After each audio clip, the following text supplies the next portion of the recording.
हर हर गंगे।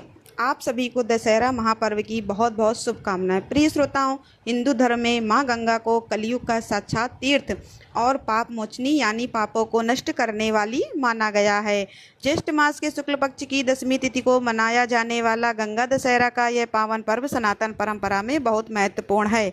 इस दिन गंगा स्नान, अत्र वस्त्र दान तथा दान, जप, तप, कथा श्रवण, उपवास और उपासना करने का विशेष विधान है। गंगा दशहरा के दिन 10 की संख्या को बहुत शुभ माना जाता है, जिसके पीछे कई आध्यात्मिक कारण छिपे हैं। पौराणिक कथाओं के अनुसार जब गंगा माँ का देवलोक से पृथ्वी पर अवतरण हुआ था, तब वह ज्येष्ठ मास के शुक्ल पक्ष की दशमी तिथि थी। इसके साथ ही इस पावन तिथि पर आकाश और ज्योतिष मंडल में 10 विशिष्ट और शुभ योग एक साथ बने थे। यही कारण है कि इस दिन को अद्वितीय फल देने वाला माना गया है। धार्मिक मान्यताओं के अनुसार गंगा दशहरा के दिन गंगा जी में श्रद्धापूर्वक डुबकी लगाने का या फिर माँ गंगा का ध्यान करने मात्र से व्यक्ति के 10 प्रकार के पाप हमेशा के लिए धुल जाते हैं। इन 10 प्रकार के पापों को 3 श्रेणियों में बांटा गया है, जिसमें शारीरिक पाप जैसे हिंसा करना, चोरी करना और पर स्त्री गमन, वाणी संबंधी पाप यानी कटु वचन बोलना, झूठ बोलना, चुगली करना और व्यर्थ की बातें करना, और मानसिक पाप यानी दूसरों के धन को हड़पने की इच्छा, किसी का बुरा सोचना, असत्य या गलत धारणाओं पर अड़िग रहना। यह सभी प्रकार के 10 पाप भी माँ गंगा जी का ध्यान करने या गंगा जी में डुबकी लगाने पर धुल जाते हैं। और इस पावन तिथि पर 10 दिशाओं के दिक्पालों यानी दिशाओं का पालन और संरक्षण करने वाले देवता की विशेष पूजा अर्चना की जाती है। माना जाता है कि ऐसा करने से 10 दिशाएं शुद्ध हो जाती हैं और व्यक्ति के जीवन में चारों तरफ से केवल सकारात्मक ऊर्जा का संचार होता है और व्यक्ति को इन 10 दिशाओं से सुरक्षा भी प्राप्त होती है। तो प्रिय श्रोताओं, आज के इस अद्भुत महापर्व के शुभ अवसर पर हम आपके लिए लेकर आए हैं गंगा दशहरा की पावन कथा। साथ ही आप सुनेंगे गंगा स्तोत्र पाठ भी। जो श्रद्धालु गंगा जी में डुबकी लगाने में समर्थ न हो, वे घर पर ही नहाने के लिए पानी में गंगा जल मिलाकर स्नान करने के बाद पूजा करते समय इस स्तोत्र को सच्चे मन से सुन सकते हैं।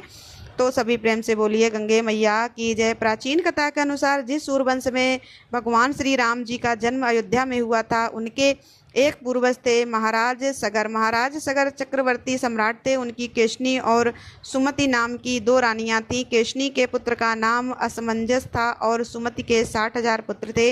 असमंजस के पुत्र का नाम अंशुमान था। राजा सागर के असमंजस सहित सभी पुत्र अत्यंत उद्दंड और दुष्ट प्रकृति के थे, परंतु पुत्र अंशुमान धार्मिक और देवगुरु पूजक था। पुत्रों से दुखी होकर महाराज सगर ने असमंजस को देश से निकाल दिया और अंशुमान को अपना उत्तराधिकारी बना लिया।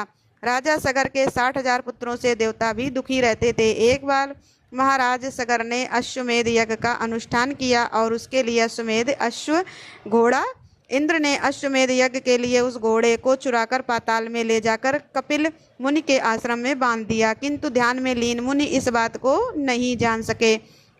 उधर राजा सगर के 60,000 अहंकारी पुत्रों ने पृथ्वी का कोना कोना छान मारा, परंतु वे घोड़े को नहीं पा सके। अंत में उन लोगों ने पृथ्वी से लेकर पाताल तक का मार्ग खोट डाला और इस तरह वे कपिल मुनि के आश्रम में जा पहुँचे। वहाँ घोड़ा बंधा देखकर वे क्रोधित होकर अस्त्र उठाकर कपिल मुनि को मारने दौड़े।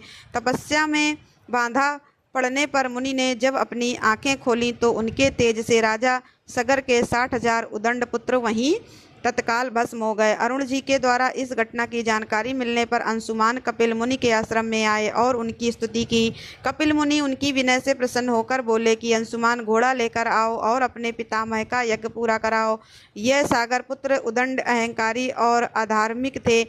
इनकी मुक्ति अब तभी संभव है जब गंगा जल से इनकी भस्म का स्पर्श हो। अंशुमान ने घोड़ा ले जाकर अपने पितामह महाराज सगर या यज्ञ पूरा करवाया। महाराज सगर के बाद अंशुमान राजा बने, किंतु उन्हें अपने चाचाओं की मुक्ति की चिंता सदैव बनी रही।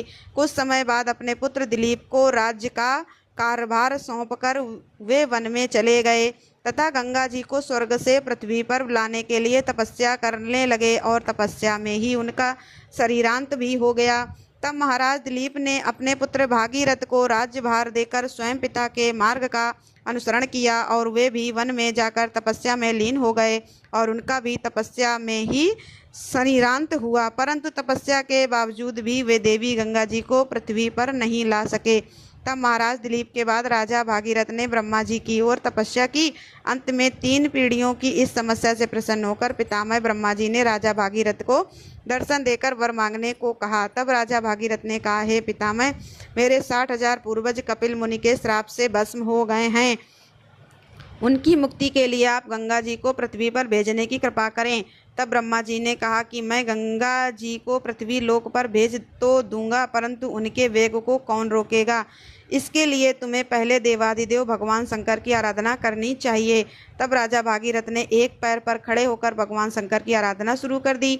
इनकी कठिन तपस्या से प्रसन्न होकर भगवान शिव ने गंगा जी को अपनी जटाओं में ही रोक लिया और उसमें से एक जटा को पृथ्वी की ओर छोड़ दिया। इस प्रकार गंगा जी पृथ्वी की ओर चली। अब आगे आगे राजा भागीरथ का रथ और पीछे पीछे गंगा जी थी। मार्ग में जनहू ऋषि का आश्रम पड़ा। गंगा जी ने उनके कमंडल दंड आदि बहाते हुए जाने लगी। यह देखकर ऋषि ने उन्हें भी पी लिया। कुछ दूर जाने पर भागीरथ ने पीछे मुड़कर देखा तो गंगा जी को न देखकर वे जहनु ऋषि के आश्रम में जाकर उनकी वंदना करने लगे। तब प्रसन्न होकर ऋषि ने अपनी पुत्री बनाकर गंगा जी को दाहिने कान से निकाल दिया। इसीलिए देवी गंगा जानवी नाम से भी जानी जाती हैं। राजा भागीरथ की तपस्या से अवतरित होने के कारण उन्हें भागीरथी भी कहा जाता है। इसके बाद भगवती भागीरथी गंगा जी मार्ग को हरा भरा सत्य शामल करते हुए कपिल मुनि के आश्रम में पहुंची, जहां महाराज भागीरथ के 60,000 पूर्वज भस्म की ढेरी बने पड़े थे। गंगा जल के स्पर्श मात्र से वे सभी दिव्य रूपधारी होकर दिव्य लोक को चले गए। प्रिय श्रोताओं, अगर मन में अपने पापों के प्रति प्रायश्चित की भावना हो तब गंगा जी में स्नान किया जाए, तभी पापों से मुक्ति संभव हो। ऐसे ही गंगा स्नान की एक और कथा आपको सुनाते हैं। प्राचीन कथा के अनुसार एक बार भगवान शिव और माता पार्वती जी पृथ्वी लोक का भ्रमण कर रहे थे। तभी उन्होंने देखा कि हजारों लोग गंगा जी में स्नान कर रहे हैं और माता पार्वती जी उन सभी को ध्यानपूर्वक देख रही थी। भक्त हर हर गंगे का जाप करते हुए गंगा जी में डुबकी लगा रहे थे। माता पार्वती जी ने भगवान शिव से पूछा कि हे प्रभु, ये सभी श्रद्धालु गंगा स्नान कर रहे हैं, लेकिन इस स्नान के बाद भी इनके पाप नष्ट नहीं होते, इनके जीवन के दुख दूर नहीं होते। क्या गंगा जी में अब वह सामर्थ्य नहीं है जिससे भक्तों के पाप नष्ट हो सकें? तब भगवान शिव ने देवी पार्वती से कहा, हे देवी, गंगा में अब भी वही सामर्थ्य है, लेकिन इन लोगों ने गंगा में स्नान किया ही नहीं है, तो इसका लाभ इन्हें कैसे मिल सकता है? देवी पार्वती जी ने पूछा कि प्रभु, हमारे सामने तो अभी अभी सभी ने स्नान किया है, देखिए ना प्रभु, इन सभी के शरीर भी तो भीगे हुए हैं। भगवान बोले कि देवी, इन सभी लोगों ने गंगा जी में नहीं, सिर्फ जल में डुबकी लगाई है। इसका रहस्य मैं तुम्हें समझा दूंगा, तुम प्रतीक्षा करो। फिर अगले दिन बहुत तेज बारिश हुई। गंगा नदी की ओर जाने वाले मार्ग में एक बड़ा गड्ढा बन गया जिसमें गंदा पानी भर गया था। वहां पर भगवान शिव एक वृद्ध के रूप में और माता पार्वती जी एक सामान्य स्त्री के रूप में प्रकट हो गईं। भगवान शिव ने माता पार्वती जी को समझाया कि देवी देखो, मैं इस गड्ढे में गिर जाऊंगा, कुछ देर में यहाँ से गंगा स्नान करके हजारों लोग निकलेंगे।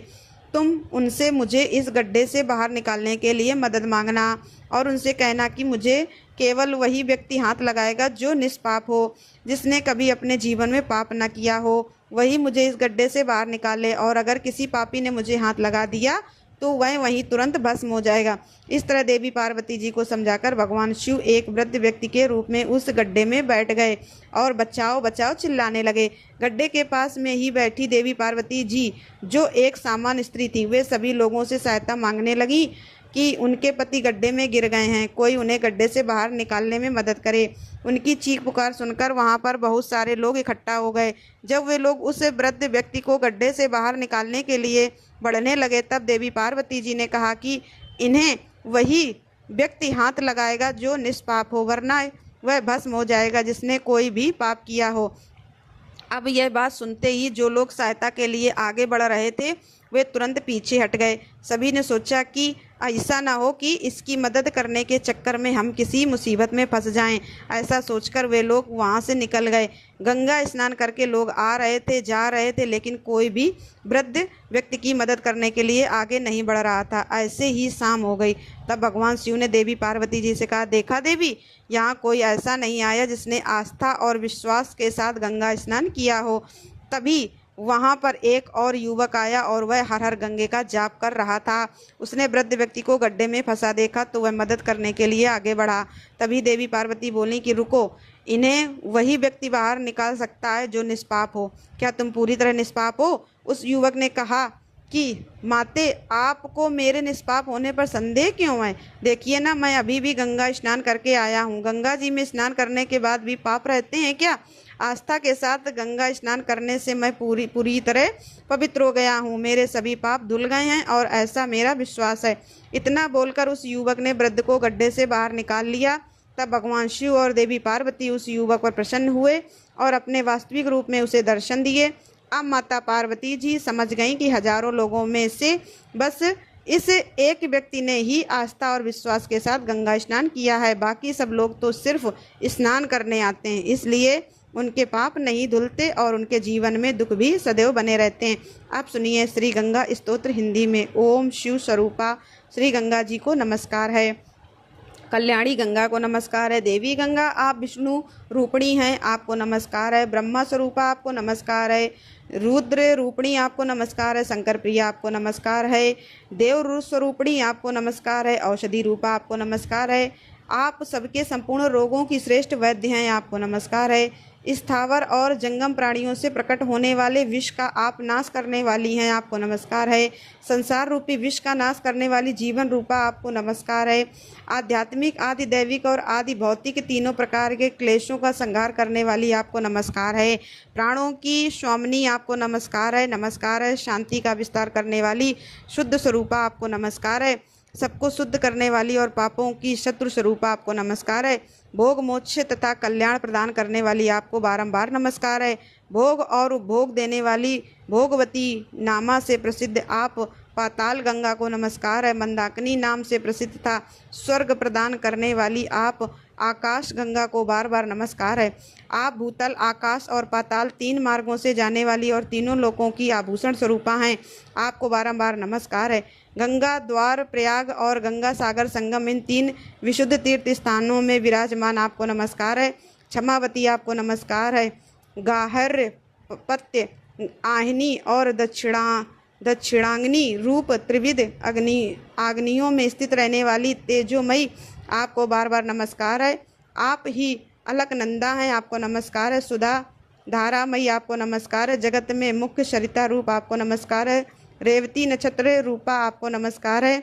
बृहति नामा से प्रसिद्ध आपको नमस्कार है। लोक को धारण करने वाली आपको नमस्कार है। संपूर्ण विश्व के लिए मित्र रूपा आपको नमस्कार है। सबको समृद्धि देकर आनंदित करने वाली आपको बारंबार नमस्कार है। आप पृथ्वी रूपा हैं, आपको नमस्कार है। आपका जल कल्याणमय है और आप उत्तम धर्म स्वरूपा हैं, आपको नमस्कार है।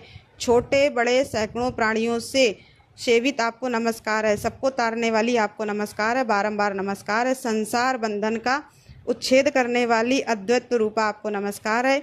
आप परम शांत, सर्वश्रेष्ठ तथा मनोवांछित वर देने वाली हैं, आपको बारंबार नमस्कार है। आप प्रलय काल में उग्र रूपा हैं, अन्य समय में सदा सुख का भोग कराने वाली हैं तथा उत्तम जीवन प्रदान करने वाली हैं, आपको नमस्कार है। आप ब्रह्मानिष्ठ, ब्रह्मा ज्ञान देने वाली तथा पापों का नाश करने वाली हैं, आपको बार बार नमस्कार है। प्रणत जनों की पीड़ा का नाश करने वाली जगन माता आपको नमस्कार है। आप समस्त विपत्तियों की शत्रुभूता तथा सबके लिए मंगल स्वरूपा हैं, आपको बारंबार नमस्कार है। शरणागतों, दीनों तथा पीड़ितों की रक्षा में संलग्न रहने वाली और सबकी पीड़ा दूर करने वाली देवी नारायणी आपको नमस्कार है। आप पाप, ताप अथवा अविद्या रूपी मल से निर्लिप्त दुर्गम दुख का नाश करने वाली तथा दक्ष हैं, आपको बारंबार नमस्कार है। आप पर और अपर सबसे परे हैं, मोक्षदायिनी गंगे आपको नमस्कार है। हे गंगे आप मेरे आगे हो, हे गंगे आप मेरे पीछे रहें, हे गंगे आप मेरे उभय पार्श्व में स्थित हो और हे गंगे मेरी आप में ही स्थिति हो। आकाश गामिनी कल्याणमय गंगे आदि मध्य और अंत में सर्वत्र आप हैं। गंगे आप ही मूल प्रकृति हैं, आप ही परम पुरुष हैं तथा आप ही परमात्मा शिव हैं। शिव आपको नमस्कार है। जो श्रद्धापूर्वक इस स्तोत्र को पढ़ता और सुनता है वह मन, वाणी और शरीर द्वारा होने वाले पूर्वोक्त 10 प्रकार के पापों से मुक्त हो जाता है। यह स्तोत्र जिसके घर में लिख कर रखा हुआ हो उसे कभी अग्नि, चोर और सर्प आदि का भय नहीं होता। ज्येष्ठ मास के शुक्ल पक्ष में हस्त नक्षत्र सहित 10वीं तिथि और बुधवार से योग हो तो उस दिन गंगा जी के जल में खड़े होकर जो 10 बार इस स्तोत्र का पाठ करता है वह दरिद्र हो या असमर्थ वह भी उसी फल को प्राप्त होता है जो पूर्वोक्त विधि से यत्न पूर्वक गंगा जी की पूजा करने पर प्राप्त होता है। सभी प्रेम से बोलिए गंगा मैया की जय। हर हर महादेव। दोस्तों वीडियो को लाइक और चैनल को सब्सक्राइब अवश्य करिएगा। धन्यवाद दोस्तों।